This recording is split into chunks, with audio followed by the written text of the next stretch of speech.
الماكينة سهلة وبسيطة الاستخدام. الماكينة تعمل على كهرباء المنزل عادية 220 فولت. أول حاجة بتقابلني في الماكينة الأدوس اللي في المنتج بتاعي. عندي هنا مزود باتنين موتور. الموتور الاي سي ده بيشغل لي القلاب، والموتور الاستبر بيشغل الأجر اللي بتحكم من خلاله في الكمية المطلوبة.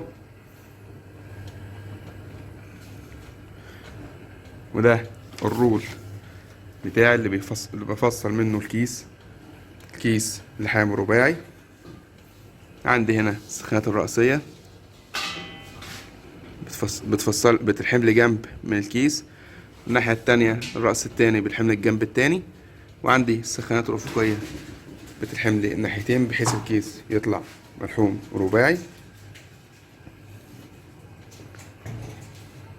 عندي وحدة التحكم بتاعتي. عندي أول حاجة الشاشة دي بتحكم فيها في تشغيل السخانات.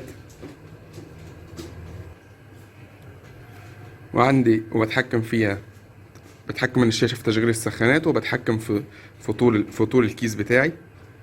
عندي هنا 3 عدادات حرارة. العداد الأول للسخانات الرئيسية اللي فوق، والعداد التاني للسخانات الرئيسية اللي تحت، العداد التالت للسخانات الأفقية. عندي هنا ده مفتاح الباور، وده زرار التشغيل، وعندي ده زرار الاميرجنسي. ودلوقتي هنعمل لكم تجربة عملية على تعبئة منتج النشا. ببدأ تشغيل الماكينة.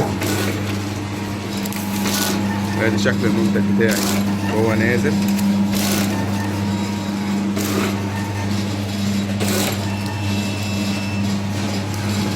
وده شكل الكيس بعد التعبئة، ملحوم من الأربع اتجاهات.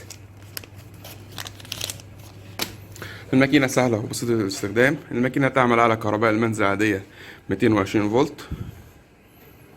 ماكينة تعبئة بودر